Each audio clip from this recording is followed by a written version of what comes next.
I want you to remember this chord because we're going to come back to it later. But first, I want to talk about tonality. Tonality is one of those words that seems not to have a really definite meaning. To most musicians, it kind of vaguely means the central pitch around which most music is organized. I say vaguely because there is no universally agreed upon way to determine what that pitch is. Many of us use an empirical approach when trying to find tonic. We might listen to the music, play a few notes on the piano, and find the ones that are the most stable, that sound the most final. We can also use lessons learned from music theory. For example, we might look at key signatures, find authentic cadences, or we might find leading tones that tonicize certain pitches. It surprised me to learn that the term tonality, and even the concept of tonality, is relatively recent. It's only with the work of Francois Fetis that the term and the concept became central to our understanding of music. Fetis believed that the concept of tonality was so important that he described its discovery as a kind of road to Damascus moment. He wrote, "On a beautiful day in the month of May, 1831, I was going from Passy to Paris, and as usual, I was walking along a solitary road in the Bois de Boulogne, dreaming about this theory of music, always the object of my thoughts. Suddenly, the truth presents itself to mind. The questions are clearly asked. The darkness dissipates. The false doctrines fall piece by piece around me." I've placed this discussion of tonality in the series of videos about music and society because Fetis believed that tonality was not based upon the physical properties of sound nor on our perception of sound, but rather upon music's cultural context. He wrote, "The impressions produced by the combinations of these sounds must be identical in all individuals endowed with the auditory organ. But this is not what takes place, for the history of the art, studied with intelligence, demonstrates that the intervals and the scales of tones have been conceived in different ways, according to time and place, and we know from experience that the impressions produced by music are not the same in all peoples." So for Fetis, music was not one thing for all people, but many things for many people. There could be no universal law governing how music works. For Fetis, even tonality was not universal. He saw a number of different types of tonality in the different kinds of music found around the world. Fetis focused on 4 different types of tonality that were important for Western music. He called these 4 types unitonality, transitonality, pluritonality, and omnitonality. Unitonality is the kind of tonality that existed in Europe before the Common Practice period. Many modern theorists would dispute that this music is tonal at all. Instead, they would call it modal. By modal, they mean not that the music doesn't have a tonal center, but that that tonal center is defined in a way that's different than what we find in common practice music. Fetis would probably agree with this assessment, but he would disagree with the terminology. For him, modal music was tonal, just tonal in a different way. When we look at pre-common practice music, we often judge it by common practice standards. We might look, for example, at a piece by Palestrina and complain that the chord progression makes little sense. Here's an example from the Fetis book. I've added Roman numerals below the score. Most of the chords don't make sense in terms of functional harmony. In fact, there are times when I could not even determine what tonic is. So I analyzed the piece in 2 different keys just to see if it might make more sense in one key than the other.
So at this point, Palestrina is looking pretty bad.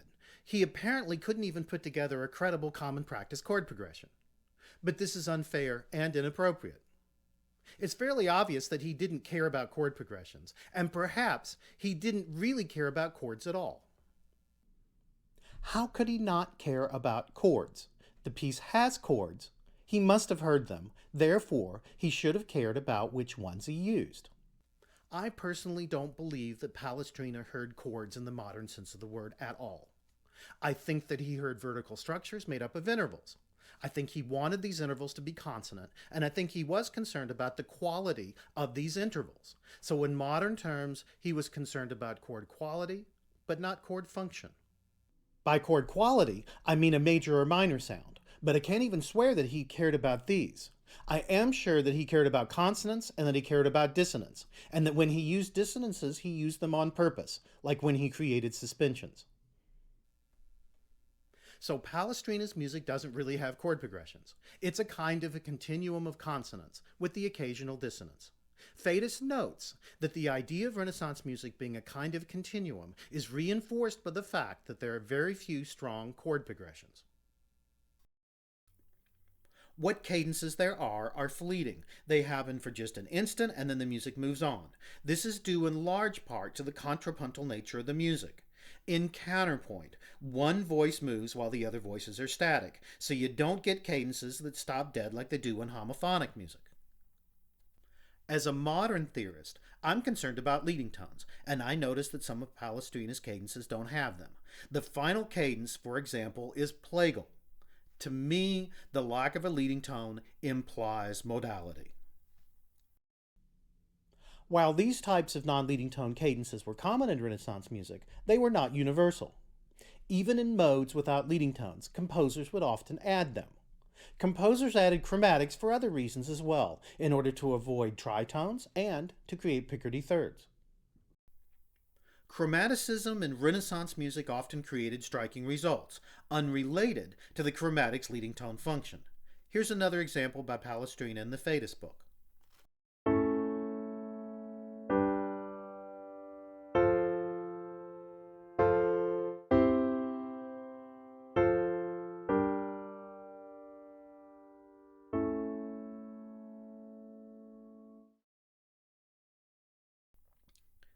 Those of you that are fans of scale degree theory, Stufentheorie in German, should note that the example begins with 3 major chords in a row.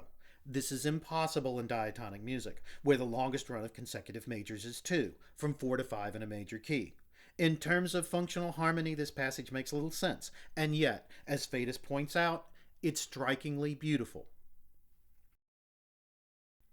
So unitonality is a pre-common practice style, without structured chord progressions, and without a strong central tonic. It has few strongly defined cadences, and tends to sound like it's mostly consonant most of the time. Fetis' second type of tonality appeared around the turn of the 17th century, the beginning of the common practice period. He called this transitonality. In transitonality, tonic is defined by dissonant chords that lead into tonic. Fetis believed that these dissonant chords did not exist before the 17th century. It is possible to find chords that look like the dissonant chords in Renaissance music, but for Fetis, the dissonances in these chords were always so carefully prepared and so carefully resolved that they were merely non-chord tones. The very idea of dissonant chords is somewhat confusing. Chords are harmonies, and harmonies are harmonious by their very nature, meaning consonant. So how can you have dissonant chords? I suppose the answer is that there came a time when musicians stopped thinking about chords simply as consonances, but started thinking about them as vertical structures that could be either consonant or dissonant. Dissonances had always needed to resolve to consonances. Now that chords themselves could be dissonant, they also needed to resolve, but not just to any chord, they needed to resolve to tonic. In this way, dissonant chords became tonic-defining chords. Fetis listed 2 types of dissonant chords, dominant 7th chords and diminished chords. For him, without one of these 2 chords at a cadence, tonic would not be clearly defined. One of the outgrowths of this idea that a dissonant chord could define tonic was the invention of a clear method of modulation. Since placing a dominant seventh chord a fifth above and before any chord turned it into a new tonic, it became easy to modulate to a new key.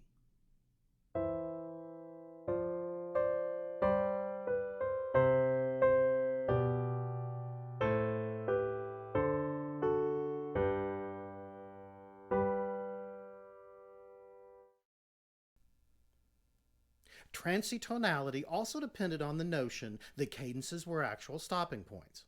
So the constant contrapuntal motion of Renaissance music had to cease in the 17th century, or at least it had to cease at cadence points. Fetis saw transitonality as the tonality of the 17th and 18th centuries. Toward the end of the 18th century, a new kind of tonality began to emerge, particularly in the music of Mozart. This was pluritonality. Pluritonality added an additional function to the dissonant chord through the borrowing of tones from the minor key. For example, you could add a minor sixth scale degree to a diminished leading tone chord to produce a fully diminished seventh chord. In transitonality, the diminished triad was used only to define tonic. It did this through voice leading. The chord occurred in the leading tone of the scale, so the leading tone resolved up by a half step to tonic. The fourth scale degree resolved down by a half step to the third, thus defining a tonic triad. The fully diminished seventh chord was also unambiguous. The leading tone resolved up to tonic, the fourth scale degree resolved down to the third, and the new pitch, the minor sixth scale degree resolved down to the fifth, thus defining a full triad. The spelling of the chord is clear, and so is the voice leading, but the sound of the chord is ambiguous. This is because if we enharmonically respell the A flat as a G sharp, the voice leading changes. The G sharp resolves up to an A, not down to a G. The diminished seventh chord now defines a different tonic, A, not C. We can make two more enharmonic respellings of this chord, one based on a D, which would resolve up to an E flat, and one based on an F, which would resolve to a G flat. So in pluritonality, dissonant chords with notes borrowed from the minor mode can be used to modulate to multiple keys. Once composers started modulating all over the place with enharmonically respelled chords, it was just a matter of time before they started modulating from absolutely any key to absolutely any other key. Fetis called this phase of tonality omnitonality. Fetis gave an example of omnitonality based upon a melody that was harmonized first in transitonality and then in omnitonality. The transitonal versions on the top, I'll play that first. The omnitonal versions on the bottom, I'll play that last.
Fetis actually saw this example as only approaching omnitonality, but not actually reaching it.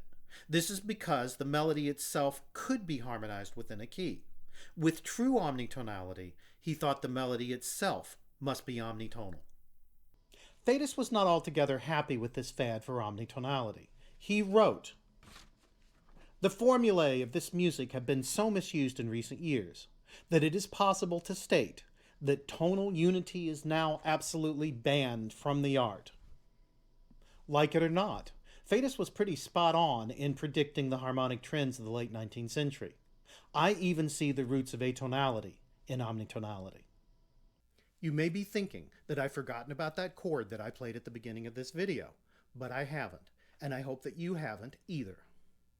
This is an old music theory teacher trick. One of my teachers played it on our class. I suspect that one of his teachers played it on him. Maybe even Fetis played it on his own students.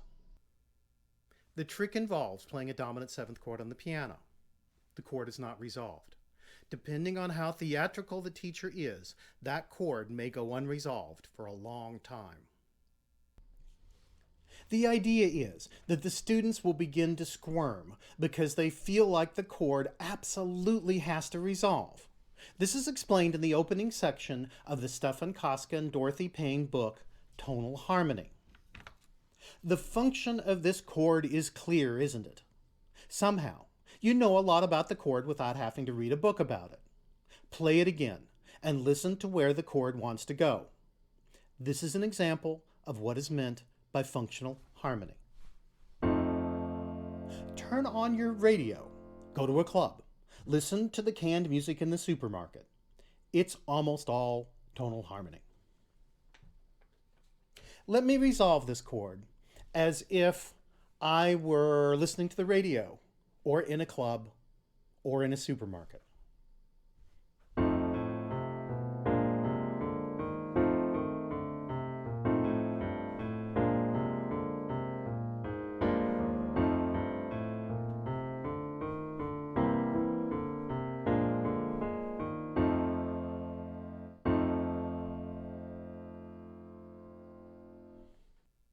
I resolved the dominant seventh chord up a fourth, and then continued with a blues progression.